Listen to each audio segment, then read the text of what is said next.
बच्चों को स्वागत है जो नेट जेआरएफ की तैयारी कर रहे हैं, बाकी ऑल गवर्नमेंट जॉब की तैयारी कर रहे हैं, ठीक है ना। तो उनके लिए स्पेशल क्वेश्चन है नेट जेआरएफ के लिए, तो यह है ही बिल्कुल, क्योंकि मैं उनके ही क्वेश्चंस को लिया हूँ जो पूछा गया है, ठीक है। तो यहाँ पर बोला है कि यदि मूल्यों में कोई कार कंपनी है और उन्होंने क्या किया 16% बढ़ा दिया। मान लो एक कार का 100 रुपया था, अब वो 16% 116 रुपया कर दिया, ठीक है ना। तो बोल रहे जो कार एक बिकना था एक दिन में, मान लो, ठीक है, यहाँ तो संख्या बताया नहीं है पर मैं अपने आप से बोल देता हूँ, एक कार बिकता था, लेकिन वो 8% घट जाएगा। मतलब 8% घटेगा तो एक में से तो 0.92 मतलब कि कार बिकेगा, है ना, हिसाब से। वैसे होता नहीं है पर हम इसको कैलकुलेशन के लिए मान के चलेंगे। तो बोल रहा है कि उनके जो प्रभाव पड़ेगा मार्केट में, उनको प्रॉफिट होगा कि लॉस होगा, यानी उनके इनकम में कोई परसेंटेज कमी होगी कि वृद्धि होगी, इनमें से कौन सा होगा, ठीक है ना।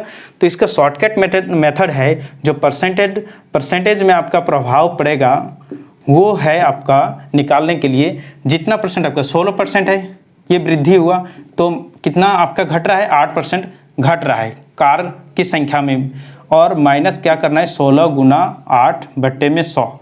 ये शॉर्टकट मेथड है। तो क्या होगा बताइए, इससे इसको माइनस करेंगे तो 8 रहेगा, और इससे इंटू करके 6 × 48 का 8 हासिल 4, 8 के 8 और 4 12, नीचे 100 है। अब मैं क्या करूँगा 8 माइनस, इसको अगर सीधे पॉइंट में ले लेंगे तो 1.28 आएगा, तो इसको माइनस करने पर कितना आएगा 8, इसके नीचे हम ये ऐसे कर देंगे अगर 0 0 ले लिया, ठीक है। ये आप लोग तो सीधा कर सकते हैं लेकिन मैं आपको दिखा रहा हूँ, ठीक है ना। यहाँ कितना आएगा 2 आएगा, और यहाँ कितना आ जाएगा 3 7 आएगा, ठीक है ना, और यहाँ 2 यानी 6 आ जाएगा, यानी कितना हो गया आपका 6.72% आपका फिर भी वृद्धि में रहेगा। ये वृद्धि में आएगा, कहाँ गया ये रहा, ठीक है ना, बी में इतना वृद्धि होगा। ओके, तो ये तो आपका शॉर्टकट में। तो इसी को अब हम लोग जो है ना थोड़ा सा समझेंगे कैसे हो रहा है। मान लीजिए एक दिन में एक कार आप बेच रहे हैं, ठीक है ना, और वो कार आपका सेल हो रहा है कितने 100 रुपये में, ठीक है ना, 100 रुपये में अब सेल हो रहा है। अब आप इसका कॉस्ट जो है वो आप कितना कर रहे हैं 16% इंक्रीज कर दिए, समझ रहे हैं। तो आपका जो कॉस्ट हो जाएगा वो कितना हो जाएगा सेलिंग प्राइस में, वो 116 रुपये का एक कार हो जाएगा, जिसके वजह से लोग कम कार लेंगे, प्राइस बढ़ गया तो आपका जो सेल है, सेल में वो आपका 8% जो है डिक्रीज हो जाएगा, समझ रहे हैं। तो उसके वजह से एक कार अब बिकता था, अब एक में से एक का कितना 8% घट रहा है, तो 1 माइनस क्या होगा 0.08 यानी 0.92 जो कार है एक में से 0.92 कार बेचेगा एक दिन में, तो उसका पैसा कितना आएगा। तो उसका सेलिंग प्राइस अगर हम निकालेंगे तो 116 को 0.92 से गुना करना है। तो इसको जब आप गुना करेंगे तो कितना आएगा 116 और 92 से कर देते हैं, 12 का 2 हासिल 1 हो गया, 3 2 6 9 54 का 4 हासिल 5 हो गया, और यहाँ 9 के 9 और 5 14 का 4 हासिल 1, 9 के 9 और के 10, यहाँ आपका 2 आएगा, 7 आएगा, यहाँ 6 आएगा, 0 1, तो आपका कितना आएगा 10672 और 2 डिजिट के आगे पॉइंट। तो इतना रुपये का अब कार, फिर भी 100 रुपये में आप पहले बेचते थे, आप 106 पॉइंट इतने में बेच रहे हैं तो प्रॉफिट हो रहा है। तो कितना परसेंट प्रॉफिट हो रहा है, तो जो परसेंट प्रभाव पड़ रहा है, जो प्रभाव लिखा है वो आपका 106.72 में 100 माइनस करेंगे तो 6.72% जो है आपका वृद्धि मिलेगा, ठीक है। क्या मिलेगा, बढ़ा हुआ मिलेगा,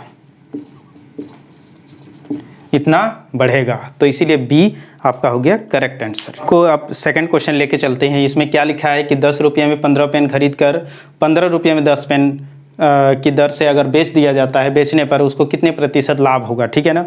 तो इसको शॉर्टकट मेथड जो है आपका, जो प्रतिशत लाभ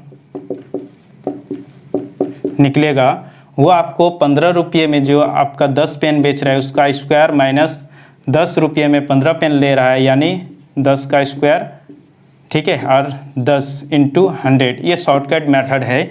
तो 225 हुआ 15 15 और ये 100 हो जाएगा, ठीक है, और नीचे सॉरी 100 का स्क्वायर, 10 का स्क्वायर, तो 100 हो जाएगा, ये 100 हो जाएगा और इंटू 100, तो ये तो कट जाएगा इसके साथ, इससे माइनस होगा तो कितना होगा 125%।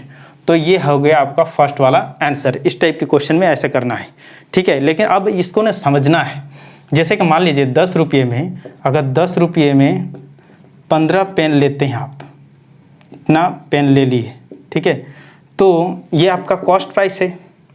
तो एक मतलब कि आपका पेन का कॉस्ट कितना पड़ रहा है, एक पेन का अगर आपको निकालना है तो 10/15 रखना होगा, ठीक है ना, इतना रुपीज़ होगा कॉस्ट प्राइस एक पेन का, ठीक है। अब मान लीजिए नेक्स्ट है आपका 15 रुपये में आप क्या करते हैं, 10 पेन बेच देते हैं, 10 पेन आपका बेच देते हैं, तो ये सेलिंग प्राइस हो गया आपका, ठीक है ना। तो एक पेन जो है, एक पेन का सेलिंग प्राइस क्या होगा, तो ये 15/10 हो जाएगा, ठीक है ना, इतना रुपीज़। अब हमें देखना है कि प्रॉफिट कितना हो रहा है, यानी लाभ हमें निकालना है। तो लाभ निकालने के लिए क्या करना होता है, हमेशा सेलिंग प्राइस से कॉस्ट प्राइस माइनस करना होता है। सेलिंग प्राइस ज़्यादा होता है तो हम लोग क्या करेंगे, 15/10 है ये हमारा एक पेन का, इसको एक पेन का कॉस्ट प्राइस से कितना 10/15 से माइनस करेंगे, तो एलसीएम कितना 30 आएगा। इससे 3 बार में तो 15 तिया 45 माइनस इससे कितने 2 बार में तो 20 हो जाएगा, है ना, 15 दूना 30 होता है। तो बचा जो वो कितना आएगा 25/30, 5 के पहाड़े में 5 बचे और ये 6 बार में, तो 5/6 आया। ये इतना रुपीज़ आपका प्रॉफिट हुआ। तो लाभ परसेंट अगर हमें निकालना है परसेंटेज में, तो प्रॉफिट बाई सीपी यानी कॉस्ट प्राइस एक पेन का कितना है 10/15 है, और इंटू क्या होता है 100, ठीक है ना। तो इसको हम रेसिप्रोकल करेंगे तो ऊपर तो 500 हो गया बटे में 6, और ये रेसिप्रोकल हो जाएगा 15 ऊपर जाएगा 10 नीचे, ठीक है।